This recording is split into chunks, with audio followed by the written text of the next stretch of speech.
नमस्कार मेरे प्यारे भाइयों एवं बहनों, आप सभी का हमारे YouTube चैनल मंजिल ऑनलाइन क्लासेस पर स्वागत है।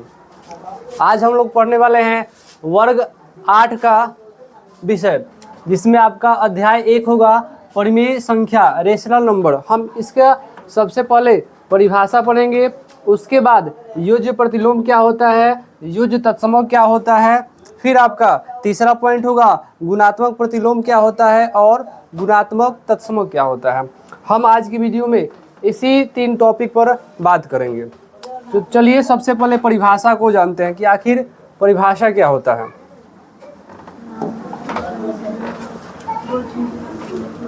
जैसे परिमेय संख्या का परिभाषा जानने से पहले हम शुरू करते हैं प्राकृत संख्या के बारे में।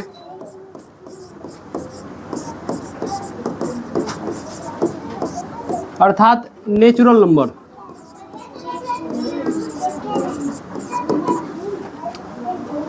इसमें क्या होता है कि जैसे मान लीजिए कि इसको परिभाषा बताने से पहले हम आपको एक छोटा सा एग्जाम्पल देना चाहेंगे।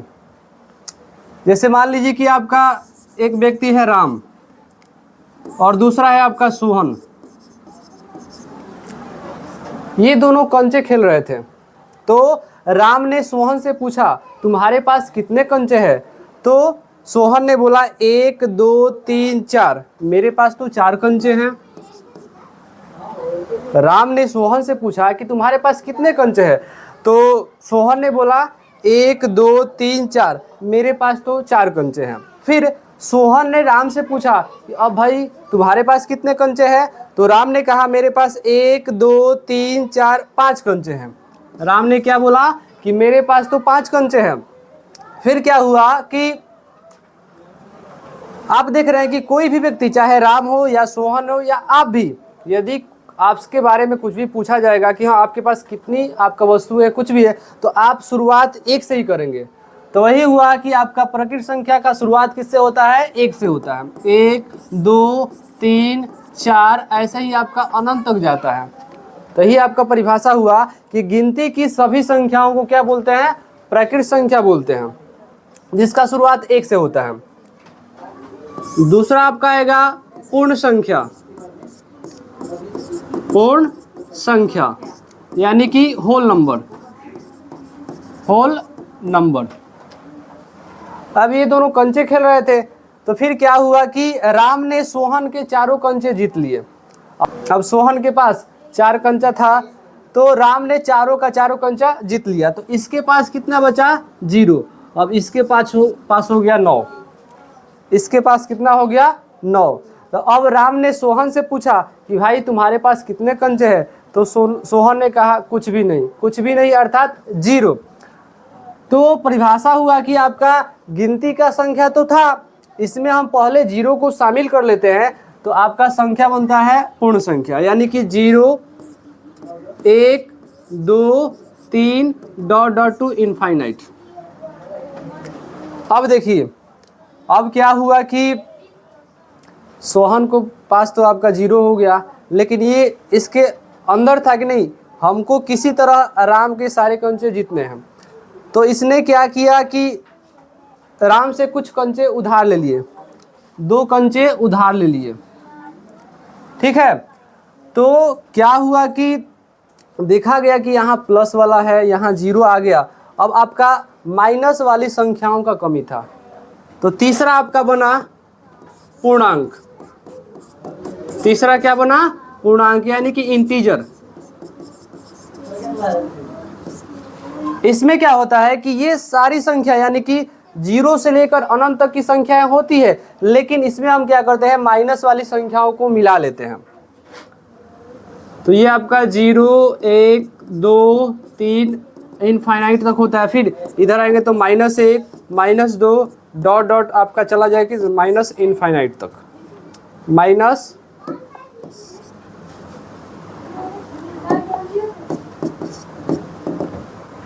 ठीक है,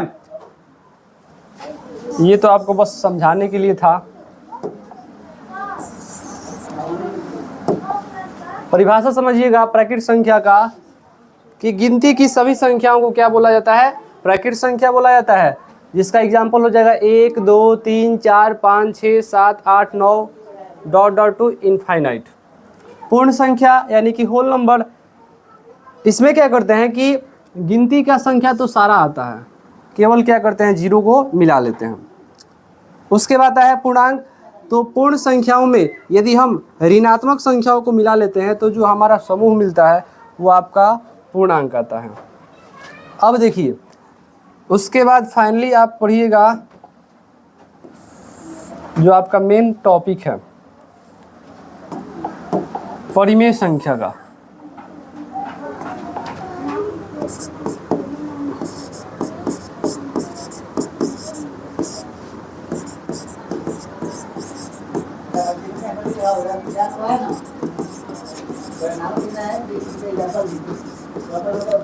परिमेय संख्या अर्थात रेशनल नंबर, इसका परिभाषा होता है कि वैसी संख्या जिसे हम P/Q के रूप में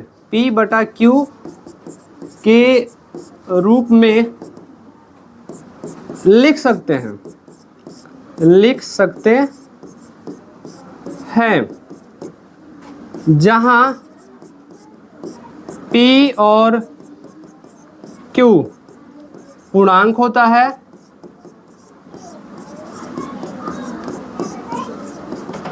एवं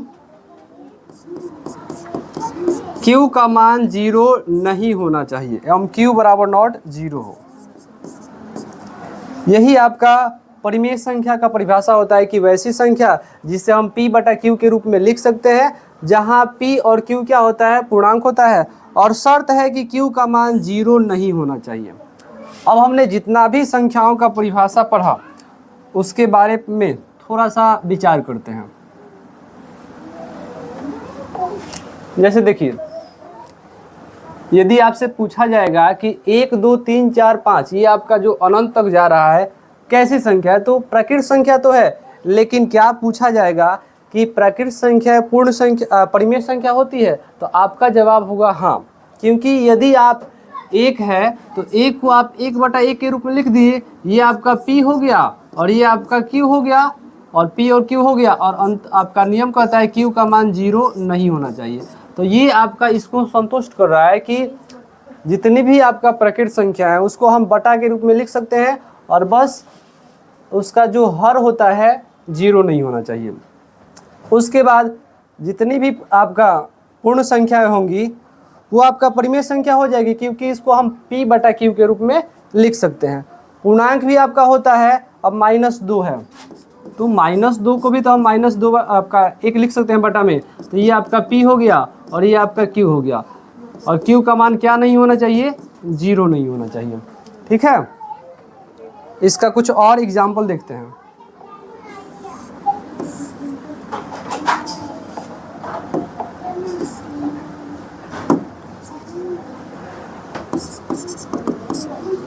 जैसे आपका 1 हो गया, -4 हो गया, 3 हो गया, रूट में यदि 1 आता है तो इसको हम 1/1 लिख सकते हैं।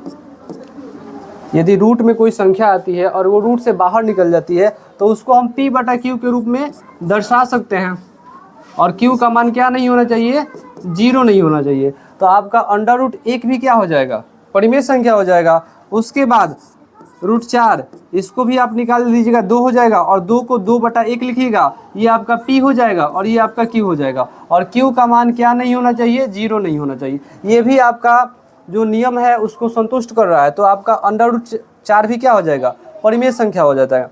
लेकिन यदि हम √2 के बारे में सोचे तो ये आपका रूट से बाहर नहीं निकलेगा, और कुछ लोग बोलेंगे कि सर √2 को हम √2/1 नहीं लिख सकते हैं, ये भी तो आपका P/Q के रूप में हो गया, और Q का मान 0 नहीं है। लेकिन यहाँ पर देखिएगा कह रहा है कि P और Q क्या होना चाहिए, पूर्णांक होना चाहिए। क्या ये √2 पूर्णांक है, नहीं है।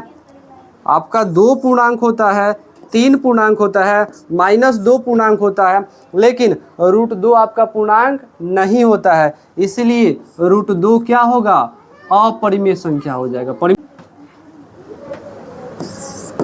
जिसमें हम सीखेंगे आपका योज्य प्रतिलोम एवं योज्य तत्समक। देखिए, सबसे पहले आपको देखना होगा कि योज्य का मतलब क्या होता है, जोड़, और यहाँ पर जो लिखा है योज्य तत्समक, तो सबसे पहले इसका मान जान लीजिए। इसका मान होता है 0। पूछा जाएगा कि योज्य तत्समक का मान क्या होता है, तो 0 होता है। तो आपको कोई भी संख्या दिया होगा तो आपको बस उसको 0 बनाना है। क्या बनाना है, 0 बनाना है। जैसे एग्जाम्पल समझिए, एग्जाम्पल मान लीजिए आपको 4 दिया जाए, तो आप बताइए कि 4 में क्या जोड़िएगा तो 0 हो जाएगा, तो -4। 4 दिया है, 4 में क्या जोड़ेंगे कि उसका मान 0 आ जाएगा, तो -4। तो जो 4 का योज्य प्रतिलोम हो जाएगा -4 हो जाएगा। बस क्या करना होता है, जो भी संख्या दिया होगा उसका चिन्ह बदल दीजिए, योज्य प्रतिलोम हो गया। -3 दिया है, +3 इसका योज्य प्रतिलोम हो जाएगा। 3/2 दिया है, इसका योज्य प्रतिलोम -3/2 हो जाएगा। हमने क्या किया है, प्लस में 4 है तो -4 कर दिया है, माइनस में 3 है तो क्या कर दिया है, प्लस में 3 कर दिया है, प्लस में 3/2 है तो माइनस में 3/2 कर दिया है। यानी कि योज्य प्रतिलोम निकालने के लिए केवल जो भी संख्या दिया होता है उसका चिन्ह बदल देते हैं, प्लस का माइनस कर देंगे, माइनस का प्लस कर देंगे। ठीक है, आगे आपका होगा गुणात्मक प्रतिलोम और गुणात्मक तत्समक।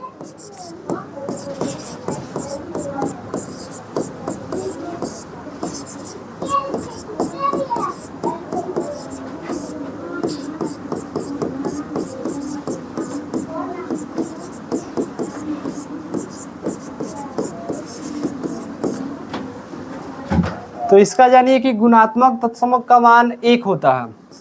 इसका मान क्या होता है, 1 होता है।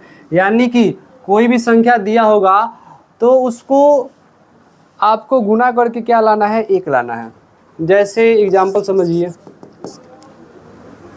यहाँ पर आपको यदि 3 देगा और पूछेगा 3 का गुणात्मक प्रतिलोम बताइए, तो बस इसको आप क्या कीजिएगा, 1/3 से गुना कर देंगे, क्योंकि 3 है और 3 को जो पलट देंगे तो 1/3 हो जाएगा। आपको इसको काटिएगा तो इसका मान क्या आ जाएगा, 1 आएगा। तो गुणात्मक तत्समक का मान 1 होता है। तो जो भी संख्या दी होगी उसको आप क्या कीजिएगा, गुना करने पर उसका मान 1 आना चाहिए। तो जो भी दिया होगा उसका उल्टा कर देंगे, 3 का उल्टा क्या हो जाएगा, 1/3 हो जाएगा, और दोनों को गुना कीजिएगा तो ये क्या आ जाएगा, 1 आ जाएगा। 4/5 इसका हो जाएगा आपका 5/4, क्योंकि जब 4/5 को गुना करेंगे 5/4 से, तो 4 से 4 कट जाएगा, 5 से 5 कट जाएगा, क्या आएगा, 1 आएगा। यानी कि जो भी संख्या दिया होगा उसको बस पलट देंगे तो वो आपका क्या मिलेगा, गुणात्मक प्रतिलोम मिलेगा। जैसे -2/3, माइनस है तो माइनस रहेगा, इसमें आपको चिन्ह के साथ कोई परिवर्तन नहीं करना है। चिन्ह आपका माइनस है तो माइनस होगा, प्लस है तो प्लस होगा, बस संख्या को पलट देना है। 2/3 है तो आपका क्या हो जाएगा, -3/2। ठीक है, तो आशा होगा आपको जितना भी टॉपिक बताया गया है आसानी से समझ में आ गया होगा। इसी के साथ अपने वीडियो को ख़त्म करते हैं। ये